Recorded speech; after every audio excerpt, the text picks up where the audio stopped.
What is up, Force fam? Star Wars Dad back for another video. Today we're going to be doing something a little different. So I asked the community to kind of send me some ideas of homebrew decks that they've been working on. Some of them competitive, some of them just for fun.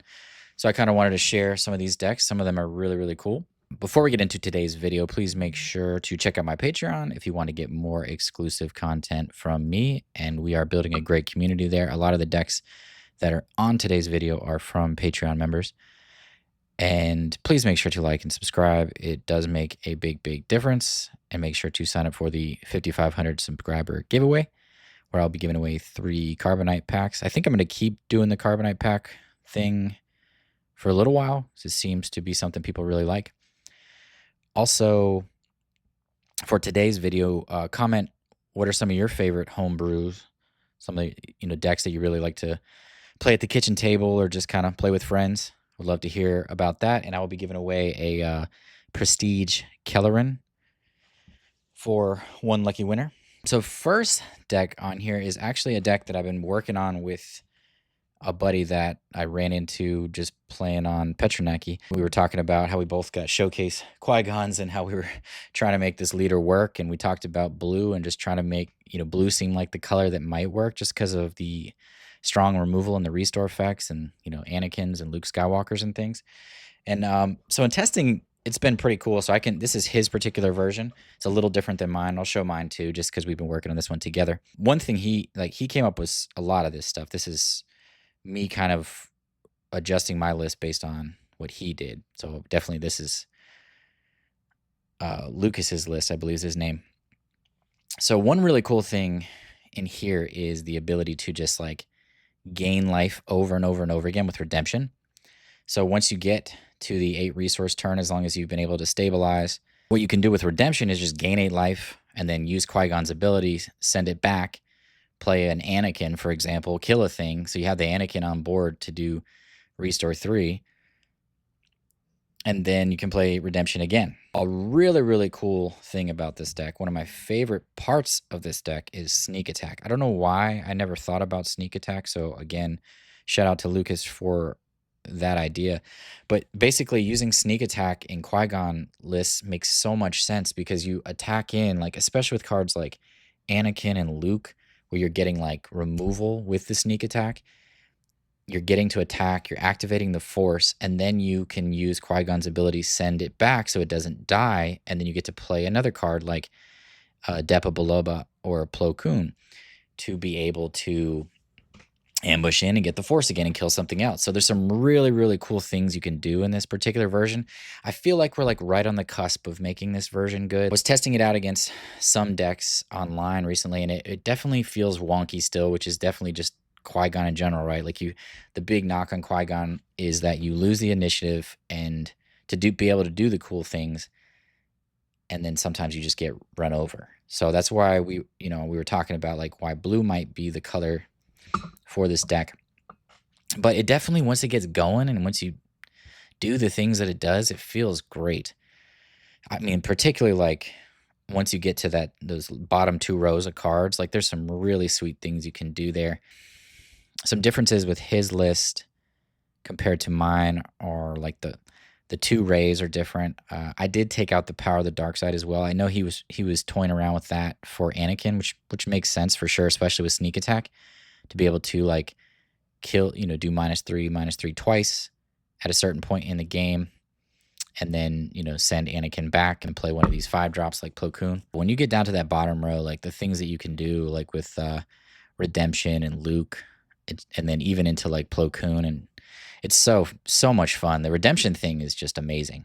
If you can, especially if you're playing against heavy ground decks, and you can just gain that 8 life and then send it back over and over again, it's really sweet. Another idea is to play Obi-Wan at 6 resources to have a Sentinel. The cool thing with the Sentinels too is you can play them, activate the force with another unit, and then send the Sentinel back so that it doesn't die, and just kind of continue to cycle your Sentinels. So there's some really sweet things in here. So it's one I would love to hear what other people are working with Qui-Gon, or if they've tried blue or they're still sticking with red, or maybe even double yellow I've seen. But it's just been a lot of fun. Mysterious Hermit is a really good card in here just to be able to get that force going along with the Padawan. He's playing Body Rook in here, which is definitely different. I'm sure he's still just toying with things around, but I figured I would share where he's at as we were kind of working on this one together. Then the Chewbacca is also another card with that 8 resource. You use it to kill a thing and then send it back. Play, you know, that's where this gets so much fun. Like you play the Chewbacca, play your takedown essentially, right? And then you cycle the Chewbacca back, play a Luke, kill another thing, especially if one of your units died. I mean, killing 2 units in one turn is just disgusting. And then being able to cycle them back and play them again the next turn. So I think there's a lot of potential here, and I would love to hear what everyone else comes up with. Here's where I'm at currently. Biggest difference I see from our list is that I'm playing like a little more 3-ofs of things like the Falcon and the Vernestra and Ahsoka. And I'm playing the Warrior. I don't think he's playing the Warrior. I felt like the Warrior was necessary from testing just to stabilize earlier on. I also think there's an argument that you could play like a Takedown. I am playing Force is with me over Takedown currently just as a pseudo finisher as well, which was the thinking, just to have some way of finishing since there's no surprise strikes in here. But, I mean, it's felt good. Another cool thing you can do on turn 1 is sneak attack one of your units out. Like, let's say you sneak attack out Vernestra, kill a 3/3 on the ground, then send it back and play one of your 2-drops. That's a really cool play as well. It's almost like a way to... It's almost like a Tarkintown kind of, right? In a sense. Like, you're killing their unit and then still playing your unit. So a perfect example is like you do the sneak attack Vernestra, kill their 3/3, you activate the force, you send it back, you play a Secretive Sage with a shield or a Yaddle, and then you have Vernestra in your hand to play again next turn. If you attack him with your Yaddle, you gain 1, get in for 2, then Vernestra is activated and you immediately attack. So there's some really sweet things, again, that you can do with this list. But again, we'd love to hear where everyone else is at. I think I would like to add 1 Chewbacca in here as well. I think that's a really good idea. Mine is a little lower to the ground. I just felt like one of the things I was struggling with too in testing was that I was a little too top heavy. But I would like to add the 1 Chewbacca. That just makes too much sense. Not sure exactly what I would cut, but definitely a fun one. Definitely give it a shot. Number 2. This is by a player named Swag Dean. He's really active on the YouTube channel a lot. This is his Luke Red list. I thought this one was pretty unique. A lot of 1-ofs in here, just kind of a unique list. Focusing, heavy in space with the crack shots, the Anakins, the black ones, the squadrons. So a lot of fighters early on to kind of be able to activate Luke's ability. The dilapidated speeder is an interesting choice on the ground. I think that with Biggs is just really good since Biggs is in here for the space units. Being able to, I think it gives it grit, right, for the speeders. Yeah, so you can really use the dilapidated speeder to just kind of take things out and become really, really strong on the ground, which is sweet. Red 5, of course, is just a staple in Luke decks. A couple Cham to ramp up. Another really cool thing about his list is the they hate that ship to get like cards like Relentless Fire Spray and Resolute out so that you can kind of close the game. Both of those are really big hitters. Relentless Fire Spray can hit for 8 damage because it can attack twice. Resolute's just an 8/8, just a bomb. Every time it attacks, it does 2 damage to a unit or units that have the same name, which is disgusting. But yeah, another fun one. Fun little homebrew. I haven't played Luke in a while. I was more focused on the Luke Blue version. And then I play a little bit of the Tarkintown, but I just couldn't get it to be consistently good. But this one looks fun. All right, next one. This is by a Patreon member, Helios Hots. Helios.Hots. Am I saying that right? I don't know. But using Finn. It's always nice to see Finn in an off-the-wall deck here. A lot of early Sentinels with Loth Wolf, Concord Dawn, giving shields to everything, which is cool. Using Doom to kind of just like pump everything up to, put the upgrades on all your units. And then you can use Finn's action ability to defeat those friendly upgrades and put shields on like your Sentinels.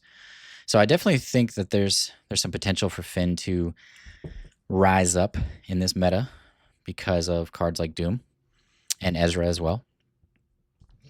Hondo is another card that fits nicely in here. So this is a really fun deck. I have not tried this one out yet, but I definitely can see some cool synergies in here. You know, Clan Rescuer also gets the experience token right away. Axe Wolves is shielded. So it's cool. You can like move your shields around and put them on your early sentinels like Concord and Village Protector, Graceful, Purgil, the big sentinel in space, Bendu, Obi-Wan. So seems like there's some potential here. Redemption as well. Has a couple Mythosaur, which comes in shielded also, which is pretty cool. Friendly upgraded units can't be exhausted or returned to hand by enemy card abilities. And then, of course, Nebula Ignition synergizes well in a deck like this where everything has upgrades. Pretty cool deck. Cool idea. Definitely need to try this one out. Haven't got a chance to yet, but looks like a lot of fun for something fun to play and potentially competitive. This one's funny. It's called Attack the Force Throw. This is from a Patreon member, J-Dog. It's just the Qui-Gon Red Force deck with a ton of discard. Just 3 Force Throws, 1 Jam Communications, 1 on the side. We got 3 Spark of Rebellions, 1 Tip to Scale, 1 on the side. Sideboard clearly is just a work in progress. 3 Jedi in Hiding for more discard. 3 Will of the Force, 3 Ahsoka. All the discard just to obliterate your opponent's hands and kill their Force Throws. I mean, it's a good starting point. I do feel like that this version still has potential. And I think it's just kind of a matter of playtesting it a lot and tweaking things. For my version, I played it similarly, not as much discard. I think I started with almost as much, but then I kind of faded that out a little bit just because I kept struggling with the aggro decks. So I ended up putting in 3 Constructed Lightsaber as just a way to get the Restore 2 effects on all my hero units. I really want Qui-Gon to work. I hope somebody can crack it, whether it's blue or red. I would really love that. Not just because I have the showcase, but just because such a fun leader, has such a cool ability, but it is a little wonky. So, but this version is just all discard, obliterate people's hands, while gaining card advantage with Kiadi Mundi and Ezra Bridger. So pretty cool. Cool list by J-Dog. Would love to hear what everybody's doing for Qui-Gon with this version as well, and if they've had any success with either one or any of the colors, really. Next up, I think this was a player named Joshua. This is another really fun one. This is Padme Tarkintown. So I did test this one a couple games, and what I liked about this one was just how much restore was in here. It's very sneaky with how much restore is in here. If you can keep like Padme alive, which is one thing I would potentially add to it, is like a lightsaber just to like buff up the attack even more, or not just the attack but the defense as well. Like putting a General's Blade on Padme seems good, like to make it a 5/10. Dark Saber is another good one, I guess, to make it what a 6/10. Yeah, I guess Dark Saber makes sense. But Padme just does a really good job once you continue to have units on the board of gaining life and drawing cards. So it was a lot of fun. And again, I was very surprised with how much life gain in here. It was like a combination of Yularen, the Liberator, Admiral Akbar, in defense of Camino is the card I believe that does it. Yeah, it gives all your Republic units Restore 2, which is really cool. It was just a fun deck. So fun things you could do, cool synergies with all the Republic units and drawing cards when it works. Definitely one of those ones I think is more for fun, just because Padme is, Padme is just a little weak as a 2/7. But a lot of fun. Coordinate is just one of those abilities, like why? Why did they make it like that? Like you could have just made 2 units for Coordinate, and then a lot of these Coordinate decks would have been played a lot more, I think. Another really cool card in here is the Low Altitude Gunship, where for however many Republic units you have, you can damage a unit, whether it's in space or on the ground, based on how many units you have. So like kind of similar to Akbar, but Akbar is only in the one that you control in a certain arena, whereas altitude doesn't matter. But another fun one. And the Tarkintown's nice to slow things down early on. I think Tarkintown, I was just talking with another player that has a bunch of lists from this video about how Tarkintown is just going to be, I think it's going to be big going into this set early on. And with all the Han 2, I think Tarkintown in general is going to do pretty good. And against Han 2 decks, Cad Bane gets a lot better. Quinlan's going to get a little better. But Tarkintown in general is just going to be really useful. I think Kylo Tarkintown's going to be good. I think Kylo in general is going to be good. Just to be able to run over some of these decks before they get going. But give Padme Tarkintown a shot. Another one. This is also by Joshua. This is Ahsoka Yellow. I think I did a video on Ahsoka Yellow when it first came out, and it was pretty sweet. Ahsoka's another one worth revisiting. For what it's worth, he said that he's never lost a best-of-3 game against his friends with this particular version. It's definitely competitive, and it definitely has the potential to be fast with the breaking ins, the surprise strikes, the hotshot blasters, the typical red-yellow hero decks. And then just kind of going wide is the difference in Ahsoka's ability, giving everything +1, again, when you have coordinate. But it's a lot easier to do in this particular list because of all the 1-drops. And Leia helps cheat out 1-drops and things like that. So another fun one. I think this deck aims to win on the Ahsoka flip turn is the idea, as Ahsoka can often come out as a 6/6 with coordinate plus the arena to make it a 6/6 is pretty strong. And Ahsoka, I think, is one that we need to revisit in green as well. I think there's a potential for Ahsoka this set. Just getting more units, having access to more units that are useful and solid. And, even the force base with Ahsoka, I think, is solid, either green or yellow, as a potential avenue to take this deck. But I think Ahsoka is one we need to pay a little more attention to. It's one I've talked about, like, if we get the right cards and enough decent 1 and 2 drops, it's a leader that I wouldn't sleep on because it can run you over. But cool list, by Joshua. All right, this is by another Patreon member, Christopher. This is an Anakin Force list. I think Anakin Yellow and Anakin Blue are both decks that we're going to see being played a solid amount. I think Blue is going to be played more just because of the restore, but Yellow is pretty solid too. And it does have the 3 constructed lightsaber as a pseudo way to gain life. But with this particular version, you're getting cards like Shan Flurry. You're getting a little bit of hand disruption with Spark and Will of the Force. Change of Heart to steal things. I like that he has the 1 Resolute in here because you're going to be damaging yourself more. It felt really good in testing. Constructed Lightsaber felt very good in here. I think a lot of these hero decks, Constructed Lightsaber is going to feel great, but it felt very strong in here because one of its weaknesses is not being able to gain life, but being able to boost the stats around, one of your 3 or 4 drops with a Constructed Lightsaber early on, as well as Anakin. An ideal flip for Anakin is getting like 2 Constructed Lightsabers on it, since it's not a unique lightsaber for some reason, and just making Anakin a monster with Restore 4, which is ridiculous. Had that happen a couple games. But another one that I think is going to be, this one's going to be more, I would say, more on the competitive side. And then a couple Depa Balaba, seeing that card being played a good amount from a lot of the lists I've seen so far early on. Yeah, they have a good amount of disruption in here with Force Throw, Spark, Ahsoka, and Will of the Force. Kind of surprised it doesn't have Jedi in Hiding. I would probably add Jedi in Hiding just as another way to disrupt my opponent's hand, because I've talked about this before, but like Force Throw, Jedi in Hiding, plus like a Pillage, that combination is very easy to pull off, and it can just destroy your opponent's hands. I would probably add Pillage in here somewhere too, whether it's in the sideboard or the main board. And just because it can just completely shut out your opponent. Like, you just completely obliterate their hand. You can discard 4 cards from their hand so easily with that combination of cards. So, but cool looking list. I did try this one out, and it felt really strong. Kylo Tarkintown. This is by Mario Torres, one of my buddies that often helps me with Petronaki. He has played 75 games with this list, and he has won 85% of the time online, which I think is a pretty solid sample size, especially given the fact that this is just a deck that just runs you over. And he's played Kylo Tarkintown for a long time.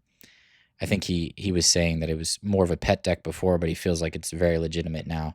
And he's done really well against Han 2 decks online. I think he's like 6-2. I was looking at some of the stats. So, that's something to keep in mind. Constructed Lightsaber helps this list a lot. Just kind of going wide early, doing the Kylo thing. And then, benefiting from Strike Ship, using Vader to pump up your space units. And then Quinlan and Asajj to close out the game. Ruthless Raider as well. But yeah, I mean, this deck's super fast. I just did a video on Yellow, but I think both versions are going to be played. For a lot of these more aggro players and people that love to play Kylo, I think this might be a time early on where we see some of that being played.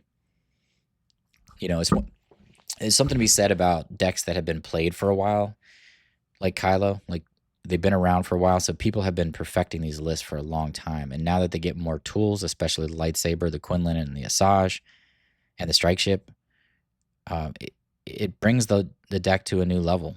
And I think it's going to be on a competitive level. So another one I would, if you really like Kylo or just aggressive decks, this is definitely one to try out. And like I said, Mario's been playing this deck since Kylo came out, so I would trust his list. And I think he's even done well at a couple of small tournaments at like local gaming stores, if I'm not mistaken, with Kylo. So here's another one of Mario's lists. He sent me a bunch of lists, and I figured I would share them because they're all a little different. This is a Chirrut Datavault list. So just kind of focus on Rebel synergy with this one. Not a lot from the new set, I don't think. Just Ezra, from what I can tell.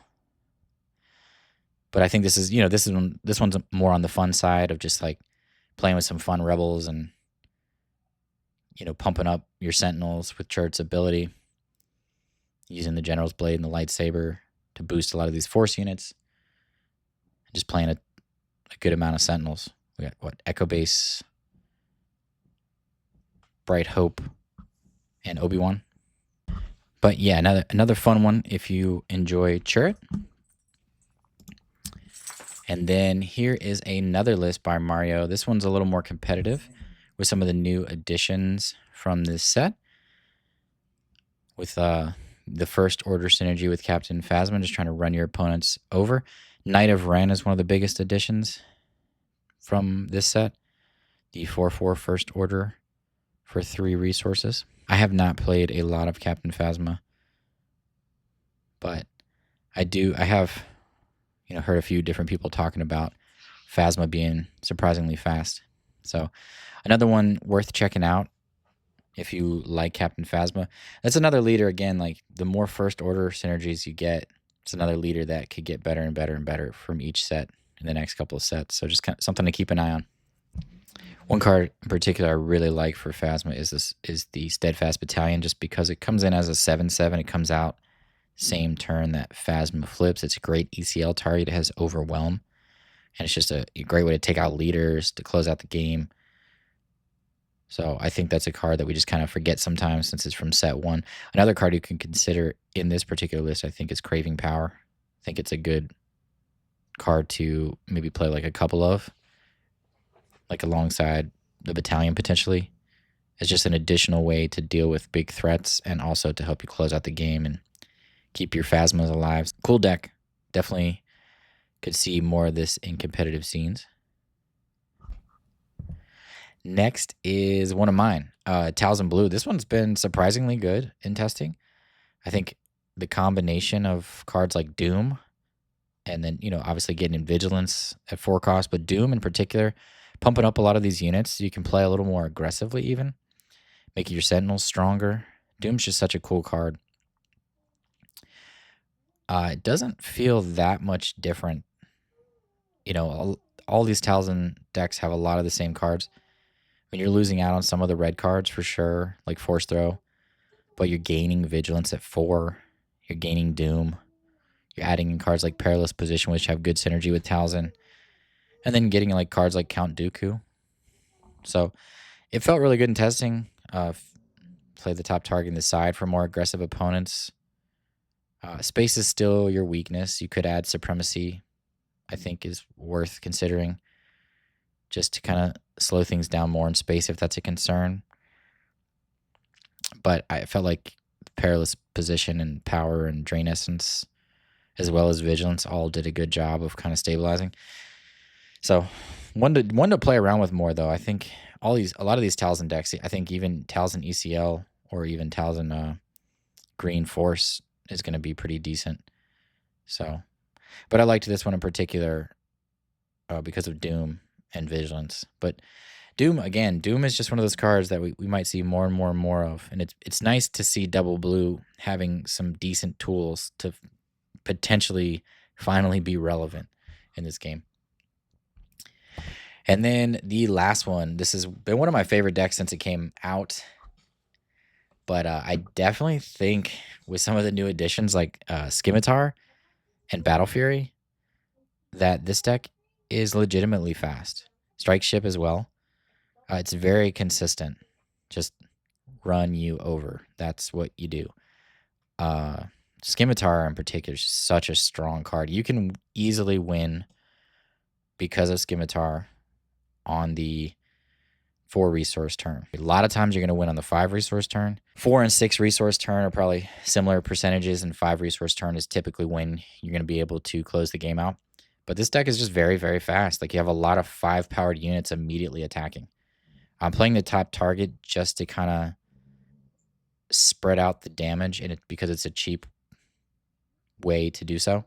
Like, if my opponent's playing aggressively as well, just as a way to kind of separate myself from them because I am so putting so much pressure on them. Thralls of the Coven is another big addition here, just to be able to swing in for 6 damage right away with that card. Darth Vader, of course, is very, very strong in here. On Strike Ship, on TIE Bomber, should be able to attack in twice with those cards on turn 2. Is just very, very strong. Strike Ship, you're getting in for 12 damage if you attach a Vader. TIE Bomber, you're getting, doing the indirect damage, which sometimes can be a lot of damage to their face. Other times you're going to be able to remove their units with Vader, which is another key thing to do with that ability to do it twice in one turn. Just a very strong card. Battle Fury, I think I'm still trying to see if that makes the most sense in here just because of the discard. But I don't think it's going to hurt this deck. I think it's one of those cards that in the right situations to get over the top, it's one of those ones that you just put in here. You could also consider like a card like Chaos of War at 5 cost just to get over the top if that's what you needed, if you're not able to get units to stick at a certain point. But this like I said, this deck feels legitimately fast, and I think it might be leaning on more of the competitive side now because of cards that it got from this set. Like, again, Strike Ship, Battle Fury, Scimitar in particular, being able to swing it for 6 damage is crazy. Thralls of the Coven, just another great closer alongside like Devastating Gunship and even Sonara San. So really, really cool to see Grand Inquisitor potentially relevant at this point in time. But I hope you guys enjoyed the video. I just wanted to kind of showcase some different kinds of decks and just get tired of talking about the same things. And it was cool to talk with everyone in the community about some of the cool things that they like to play and brew, whether it's just for fun. And like I said, some of these are definitely on the competitive side, and I could see them being played more. But as always, y'all have a good one, and peace out.